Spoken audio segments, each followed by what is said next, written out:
دا د کوټې په دوکانونو کې هغه کالي دي چې شتمنو کورنیو کارولي دي او بیا وزله کورنۍ اوس پکې د اغوستلو لپاره کالي لټوي.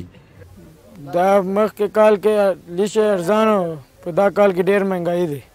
دا نوی چې دی 2,500 روپۍ جوړېږي، دا زری چې دی په 300 یا 400 یا 2,500 پورې ملاویږي. په دې خاطر موږ زور اخلو.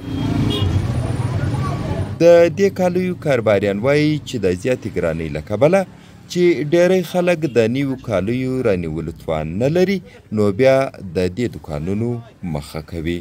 دا تقریبا د زنانه کپړې د مریابات او د بروري سره راځي، او دا مردانه چې کومې دي دا نو په دا ګلیانو کې دا دغه والا ګرځي، دا برتنو والا دا کپړې وروره دا ښه دي ورکوي. یوز کپړې دي ګرده تقریبا په دا کې لیډیز هم شته، په دا کې مردانه هم شته. کم شی په بازار کې په 15,000 یا په 4,000 هغه مثال ته یا په 300 دی یا په 200 دی. نو تقریبا تر ډېره حده پورې د غریب سړي دپاره ګزاره کوي.